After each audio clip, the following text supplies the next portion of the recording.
If you're investing in grow lights, it pays to choose something that's high quality and stylish, and that's where Soltec Solutions comes in. Their range of full spectrum photosynthetic plant lights are both sleek and modern, and they'll look right at home whatever your decor.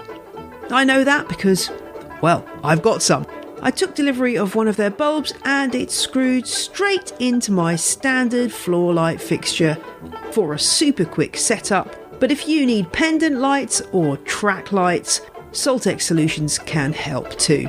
And when you buy a Soltec Solutions light, it comes with a 5-year warranty. So you can rest assured that your light is going to last. Check out Soltec Solutions' range of lights now at soltecsolutions.com and get 15% off with code ONTheLedge. That's soltecsolutions.com and enter code ONTheLedge for 15% off.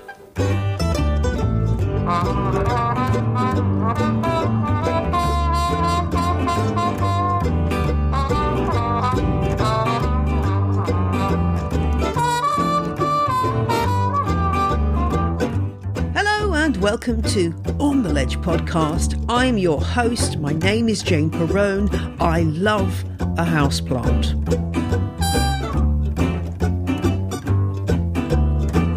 Welcome to episode 216 of this long-running podcast. If it's your first episode, well, hello. And if you've been here from the very first ep, I salute your stamina. In this week's show, I'm taking a look at houseplant gift baskets, what they are, how to look after them, and what to do when they start to lose condition. But first, a soupçon of housekeeping business. Thanks for all your deliciously wonderful feedback on the 2 soil science episodes with Ashley Esseken. Really great feedback on those episodes. Lots of people learnt loads, as did I. If you haven't listened to them and you really want to crack looking after your soil correctly, then do go and have a listen to episodes 214 and 215. Thank you also to Erin, who became a super fan this week. And if you are a super fan or a legend Patreon supporter, then there is a Zoom drop-in coming up, which I have messaged you about. I will send a reminder nearer the time. It's on Sunday, April the 10th, 2022, 6:30 UK time for the superfans and 7:30 UK time for the legends. So do keep an eye on your inbox for a reminder about that. With the Zoom link, it's a chance for Patreon subscribers to pop in and ask me a question, shoot the breeze, just discuss plants. If nobody turns up, I guess I'm just going to be sitting there fiddling with some leaves, but I'd love to see you there if you are a Patreon subscriber. And that's the kind of lovely things that come to Patreon subscribers, extras that you pay for. And if you want to join that clan, do check the show notes for info on how. And if you're in the UK, sign up for the Plant Ledger, my new email newsletter on the UK houseplant scene. The next one is out a week today. That's April the 8th, and it's going to have lots of really interesting stuff in it. It's sassy, it's opinionated, it's packed full of info. So please subscribe now so your copy is on its way. And with that, you get a free, yes, free, in-depth guide to tackling fungus gnats. That's promo mode over, and now it's time to get deep into the subject of houseplant gift baskets. Before we get into care, I think we need to set some parameters here because it's entirely possible that some of you have no idea what I am talking about. But if you've ever had a birthday, an anniversary, suffered a bereavement, you may have received one of these at your home. Or maybe you've sent one to a relative or friend. They are kind of what they say on the tin, a basket with a potted display of houseplants within.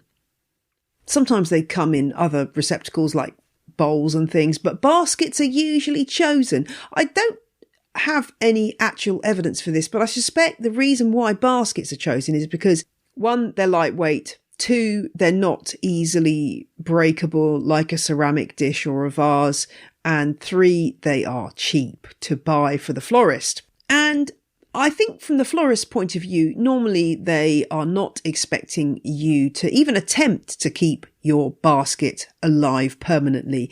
They kind of see it more as a long-lived bouquet, a living bouquet that you can enjoy and get more of mileage out of than you would do some cut flowers. Usually the plants are actually potted into some soil, but sometimes you'll find that the plants are still in their original nursery pots and they have just been placed inside the basket. Now, possibly from our point of view as houseplant growers, that is a more helpful scenario, but it depends how you want to handle your basket. But most of the time you'll find they are out of their nursery pots and they have been sunk into a substrate and they're sat in that substrate, and then there's a plastic liner which protects the basket. And oftentimes when you do come to dismantle the basket contents, you'll find that the roots haven't really had a chance to grow beyond the original shape of the pot, and we'll get into that in a bit. The kind of plants that you usually find in these baskets are the most popular of the mass market houseplants, I would say. They're usually a mix of foliage and flowers. Sometimes you can find ones that are just foliage, but most of the time they're a mix of different shapes. So you'll usually get something trailing. Oftentimes that's an ivy, heterohelix, or it could be devil's ivy, epipremnumorium, or even philodendron hederaceum, the heartleaf philodendron, something that trails nicely down the side of that basket. And then you'll usually have something upright. That could be a dracaena, that could be a parlor palm, Chamaedorea elegans, or a Dieffenbachia, the leopard lily. And oftentimes there'll be some filler foliage. That could be anything from Maranta, the prayer plant family, to Hypoestes, the pink polka dot plant, or Fittonia, the nerve plant. Low growing foliage interest. Peperomia is another one you sometimes see. And then when it comes to the flowers tend to be what I call florist flowering plants. This isn't really a botanical label. This is a group of plants that are favoured by florists. Things like the cyclamen persicum, chrysanthemums, African violets, gerberas, and the old favourite, and the one that you most often see, is Kalanchoe blossfeldiana, or flaming Katie as it's commonly known. Succulent leaves, and then these brightly kind of candy coloured flowers in yellow, red, pink, white, mass produced all over the world. Don't always assume that everything that's in that basket will be ideal for growing inside in the long term. So this episode was partly inspired by going to my mum and dad's house in Canada, and they had some gift baskets that I had sent and my sister had sent for various things like Mother's Day, and they really needed some attention. And one of the plants that I found in those baskets was a small miniature cypress, which, yes, you could kind of grow it indoors. You will see reference to this being grown indoors, but quite honestly, it would much prefer to be outside. Another flowering florist plant that is often included are those miniature roses, and while they're really lovely, they're really hard to keep growing inside longer than a few days, and they are much better off planted outside. They just don't do well inside. So if you see any plants that you're thinking to yourself, ooh, I think this might be an outdoor plant, then don't just assume because it's in that indoor basket that it's really okay. Now, I want to just tell you before we move on about the worst possible combinations that you might get in these gift baskets. I've been looking around the interwebs looking for various examples of gift baskets, and I've seen some horrors, I can tell you. A lot of the time, the plants that are being paired together are not entirely compatible with one another, but some baskets really take that to quite another level. I'm thinking of the basket I saw that was an aeonium succulent, some other succulent I couldn't really identify, and a moth orchid. I mean, that's a terrible combination. I guess in a way, though, playing devil's advocate here, quite a good combination in that even if you put them in a dark corner, none of these plants probably are going to immediately die like some other plants that you get in these baskets would do. So it's just, my concern is obviously in the long term for these plants, and obviously sitting together, a moth orchid and two succulents just have such different needs and light levels that it's really not going to work. The other plant that you see in the mix that I just makes my heart start to sink is ferns. Oftentimes you get bird's nest ferns, but also the absolute worst, the maidenhair fern, and there is just no way that you're going to be able to keep moisture levels correct in that basket to make a maidenhair fern work. The other kind of gift basket that you might have, and particularly now at the beginning of April, you might be particularly concerned with, are the kind of spring gift baskets. Now, I get one of these every year from my mum for my birthday, and these are mostly made up of spring bulbs. So we're talking about things like narcissi, the daffodils, hyacinths, grape hyacinths, muscari, as they are known. Less often, but sometimes tulips are included. And then you usually get some kind of trailer. It's usually Heterohelix, the English ivy, and also maybe one other spring plant like a primrose. Now, these are a bit of a different category to all the rest of the baskets because they do really need to be broken up as soon as those bulbs start to die back. Keeping them in that basket, it's going to sit around looking bare and ugly for quite a few months and is not the best conditions for regrowing the following spring. So they need to be broken up kind of about now. So I'm going to head out into the garden now and take a look at the basket that I've got to deal with and show you how I'm going to break it up and make sure that everything gets reused.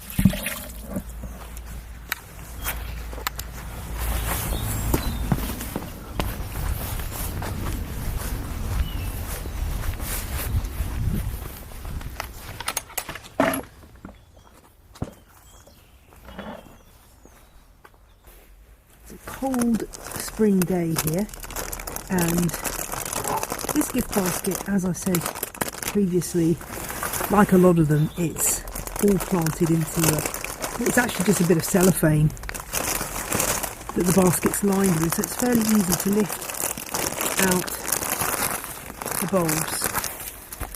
If you do it when the soil is quite dry, it makes it even easier, but it is a good idea to pre-soak the soil before planting just to make sure that everything has got some moisture.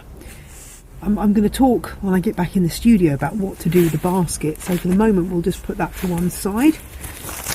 This one has actually got a plastic lining as well, which you could take out, and we'll talk about more about what you can do with that in a bit. But let's have a look at these bulbs. So in this pot I have 3 hyacinths, 2 different Heterohelix plants, variegated heteras. I've got a pink primrose which looks pretty dead, but let me tell you, I've revived quite a few of these, so I have hopes this will revive. And finally I have a bunch of, about 8 small daffodils. I can't remember, I think they were probably tete-a-tete. It's good to record these things because then that gives you an idea of where you're going to plant them. My bulbs from these gift baskets, which I tend to get every year, they go in the back of my garden near the vegetable patch. And here's the irony. Despite the fact that most of my garden bulbs are kind of all matchy coordinated, the bit at the back where I just dump all the bulbs from the gift basket looks the best. Yes, it's a riot of colour, rather than something that looks a little bit too staged. So there's a lesson there for me in there. So what I'm going to do is I'm going to have a look at what I've got in this container, have a look at the bulbs, and then figure out what's going where. So the primrose, these can be grown temporarily indoors, but to be honest, they are far better off outside. So this is going to be planted in one of these bulb beds alongside my raised vegetable beds, and most likely it will come back. If it doesn't, it's not the end of the world. The Heterohelix, I've got 2 lots here. I'm kind of in 2 minds about this. In fact, as I look at this, what I'm actually looking at here, when I break it apart, I'm looking at about, in each clump of Heterohelix, of which there are 2, I've got about 6 cuttings, rooted cuttings. So I could make quite a few plants from this if I chose to, or I could bunch them all up together. I think what I'm going to save these for is my spring outdoor pots. So for the moment I'm going to pot those up for use with my containers, my permanent container planting, which I'll be redoing. You could obviously pot those up and have them as internal indoor plants, but as I've said before, Heterohelix, it can be a bit of a struggle indoors. And to be honest, I don't need any more houseplant jobs to do. So I'm going to pot those up, keep them outside, and then as soon as I'm ready to do my outdoor pots, they will go into those pots as part of the mix. So that leaves me with my daffodils and my hyacinth. So the main thing to do with these is just pull them apart, check the bulbs are healthy. They shouldn't be looking really squishy. Doesn't really matter if they're dry, but if they're really squishy, then you may have a problem, and if there's signs of any kind of disease, that can also be problematic. They're often planted really close together. Don't be afraid to pull them apart. It doesn't matter if the roots get a bit broken. It helps if you've pre-moistened them, as I said. So I'm just pulling these daffodils apart and assessing what I'm going to do with them. In fact, I'm now going to move them over into my trusty, regular listeners will know I have well, actually more than one trusty old washing up bowl. So they're going to go in here ready to be moved to where I'm going to plant them. This just gives me a chance to check all the bulbs are healthy, which they are.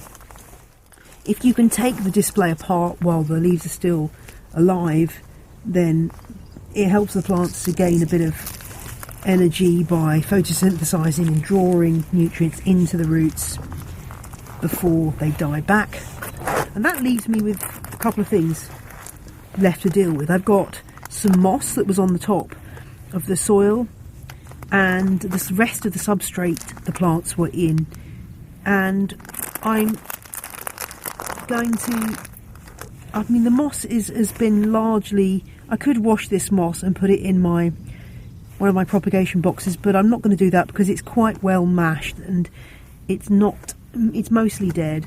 So I'm going to put that on my compost heap, and the substrate, I'm going to put that onto my vegetable beds. It could be reused for something like repotting a plant. Obviously you need to be careful to look for any signs of pests or diseases in there. But for me right now, the quickest and easiest things to do is just either put it on the compost heap or on my vegetable beds, where it will act as a nice little spring mulch. So I'm just going to do that now.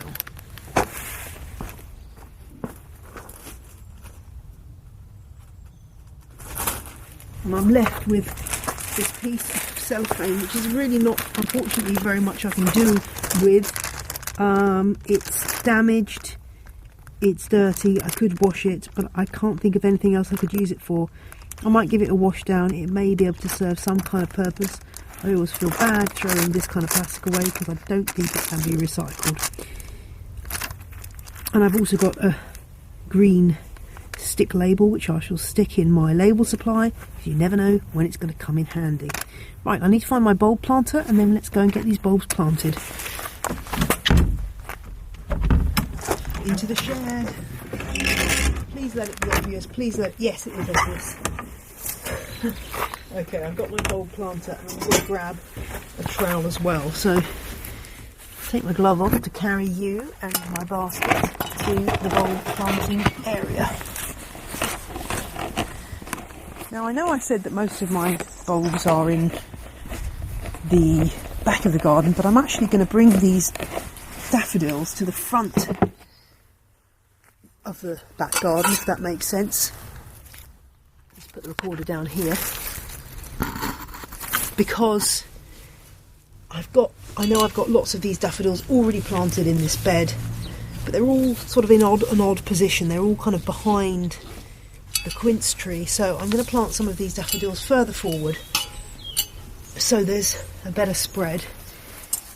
And I've got this bulb planter, which is basically a metal tube with a handle on it, sharp indentations on the bottom of that metal ring, and it helps you to make a really nice easy hole when you're planting bulbs. And if you aim to make the depth of the hole 2 to 3 times the height of the bulb you're planting, you can't go too far wrong. The other thing to say about bulbs though is most of them have what are called contractile roots, and that just means they're a bit like springs, and that means that the bulb is able to move up and down in the soil. So even if you plant it at the wrong height, oftentimes bulbs can compensate for themselves by changing their position in the soil. Just going to backfill with the stuff that I've taken out.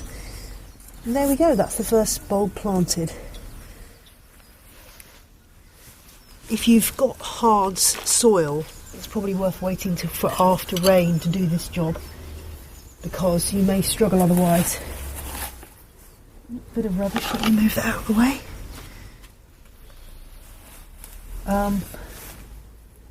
This is quite a shady bed, but these daffodils are fine in here. The rest of them have just finished flowering. In the soil, because we've had a lot of rain, it's nice and moist. So I'm just turning the bulb planter to bring up a nice big plug. They can go in individually or in... Oh, it's got soil in my mouth. They can go in individually. I'm just going to take a bit of soil off because this one's got a lot of soil left on there. Or they can go in very small groups. This one's going in as a pair because they're kind of joined together. And what I love about bulb planting is it's really quick and easy, and the results always, well, they always surprise me anyway. I kind of forget what I've done, and then you sort of come along in spring and think, hurrah, I'm really glad I bothered doing that. Having said that, if you are anything like me, you may have spring bulbs that even now, and I'm talking to you the end of March, beginning of April 2022, you haven't got round to planting. It's easy to beat yourself up about this, but hey, don't feel bad if you have unplanted bulbs come spring. Just treat yourself with a bit of kindness and check them out, have a look at the bulbs. If they're still firm, even if they're dry, get them planted. I've got some tulips that I just couldn't get around to planting. I'm going to plant them after I finish this job, and they'll probably be fine. They'll probably grow really nicely. So I'm not going to beat myself up about it. Life happens, and bulbs are incredible at being very, very durable. So I'm not going to worry about that. I'm just going to plant my bulbs and see what happens. They probably won't flower this year, but they probably will flower next year. He's having a sniff around. It's not that warm here. We had a warm spell and then the weather has turned more spring-like again. Okay, I've got 2 bunches left. Trying to leave the hyacinths out because I'm going to plant those separately. And when you're planting, don't try and make them look orderly. Don't try and do a nice straight line. It looks much better if you try to make it look natural. So one thing people sometimes do is literally just throw the bulbs up in the air and then plant where they land. Just move around here a bit to get this bare spot here.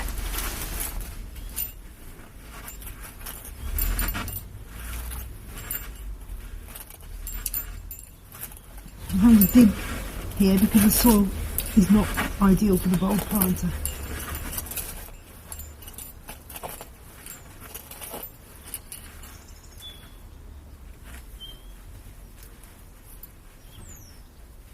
If you're planting when the soil happens to be very dry, unlikely but possible, then do water your bulbs in if you can.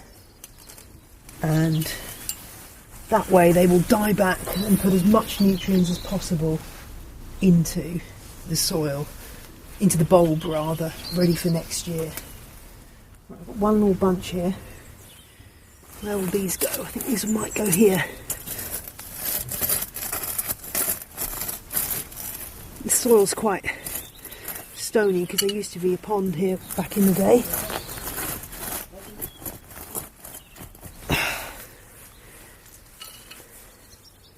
Right, that's the last lot in. Right, I'm off to plant my tulips now, and I'll meet you back in the studio.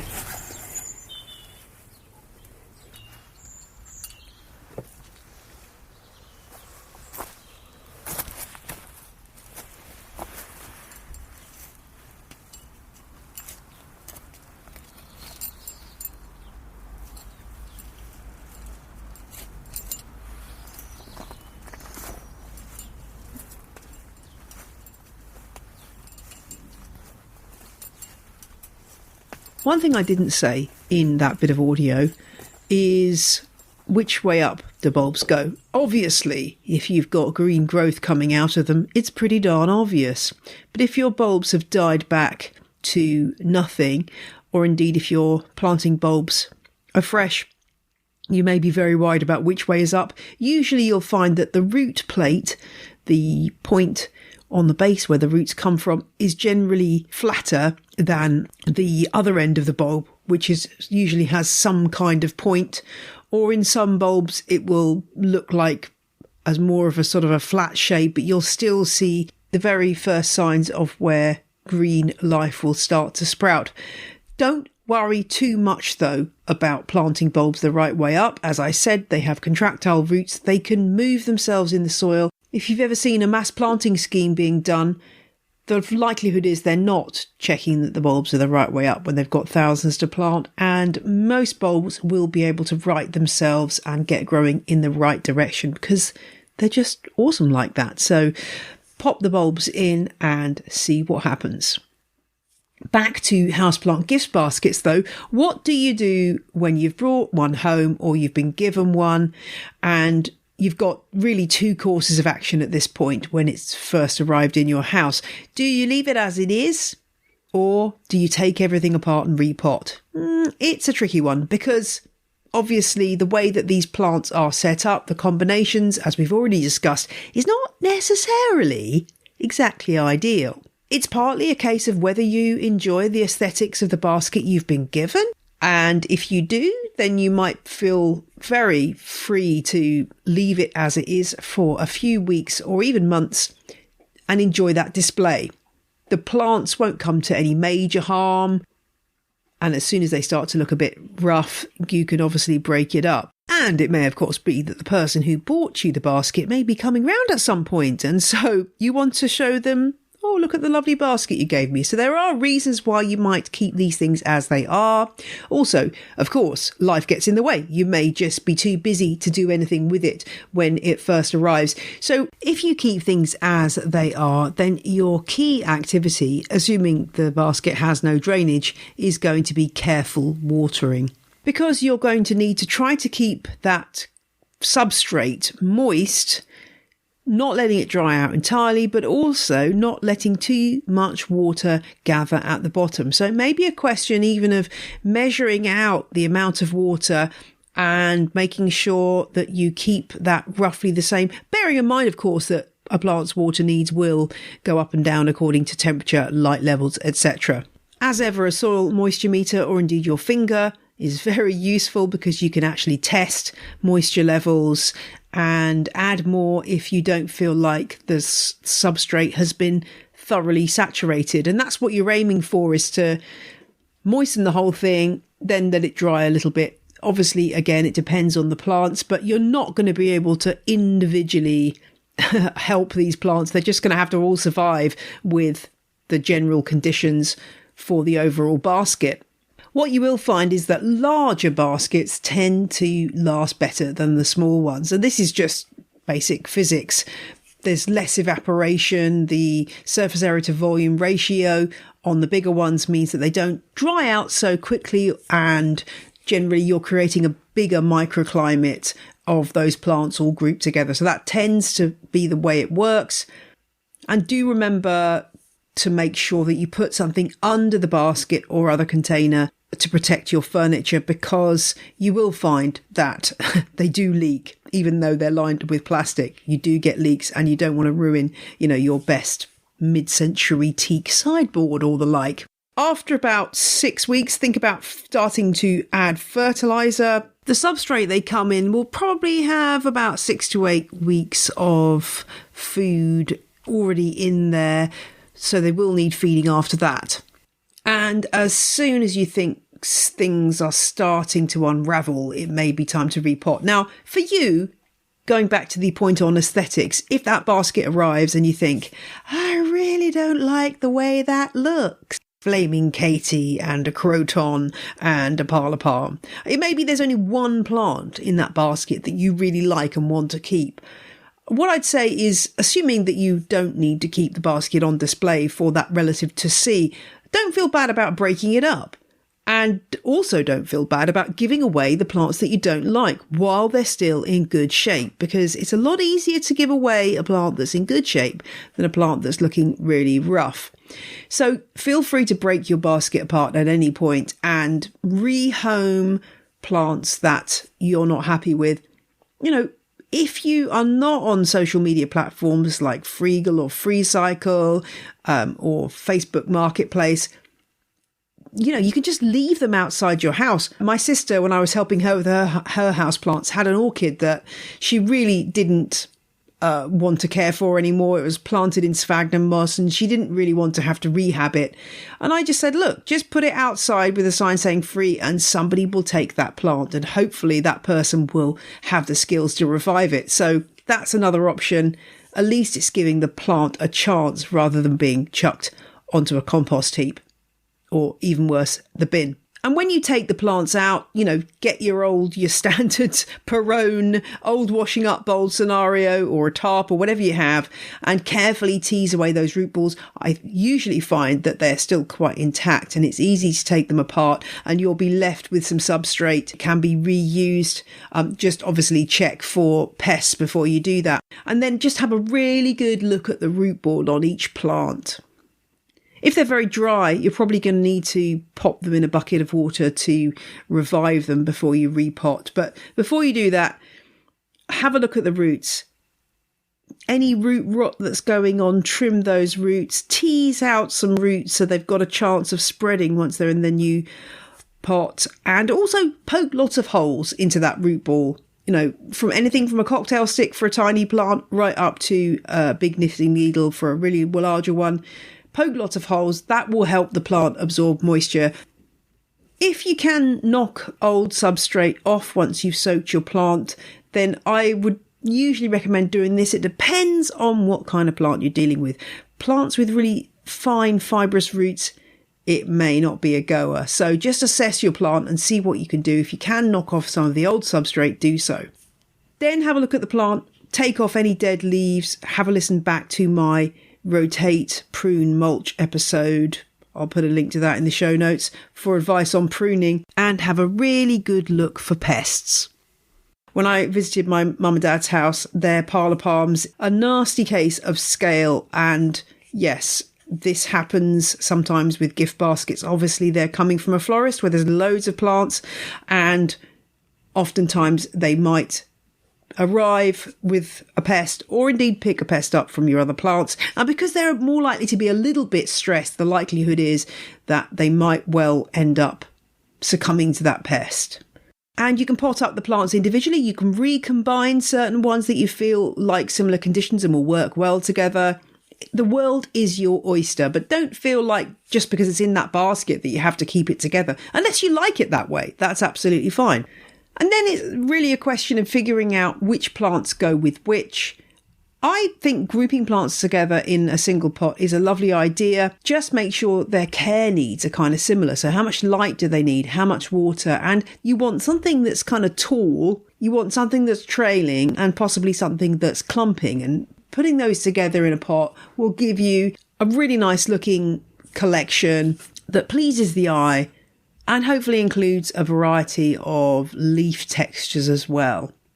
If there's anything that's really dead, then that's absolutely fine to get rid of.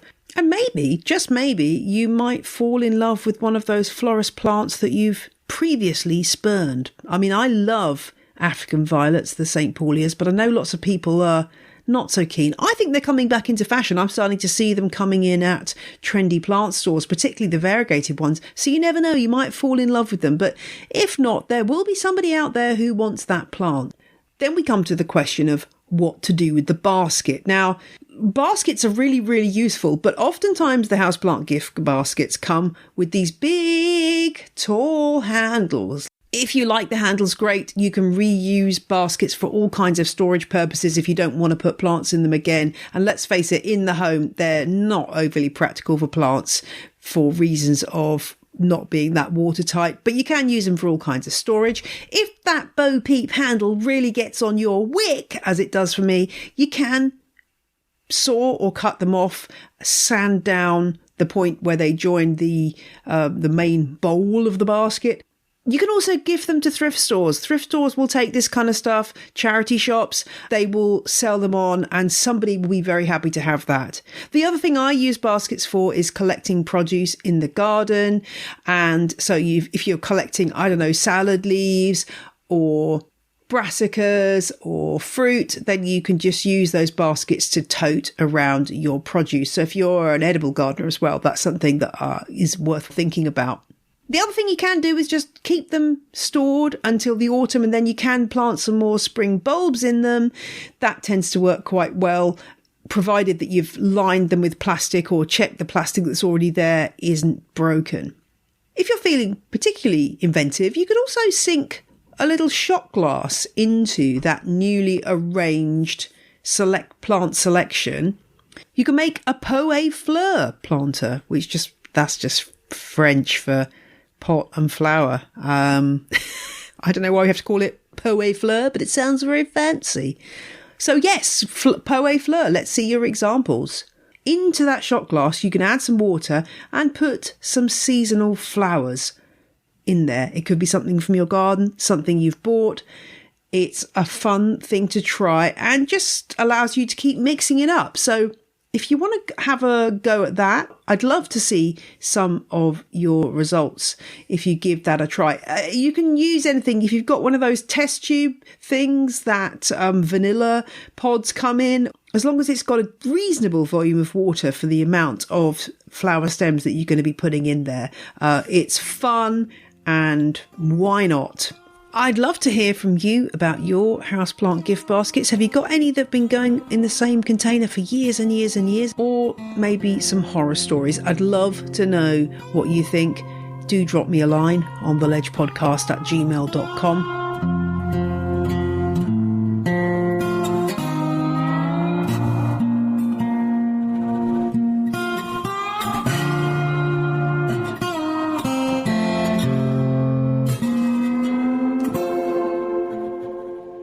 That's all for this week's show. I will be back next Friday, where I share with you a recent On the Ledge field trip to our great capital city of London.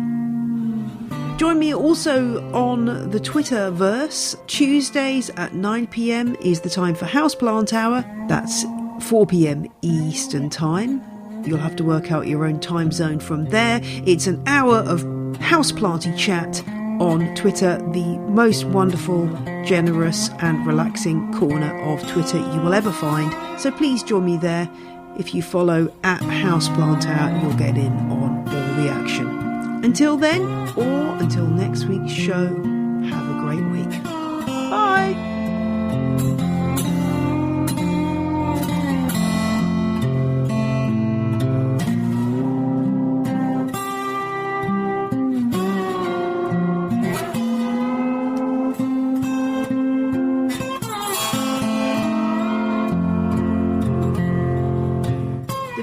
In this week's episode was Roll Jordan Roll by the Joy Drops, The Road We Used to Travel When We Were Young by Komiku, and Plantation by Jason Shaw. All tracks are licensed under Creative Commons. Visit the show notes for details.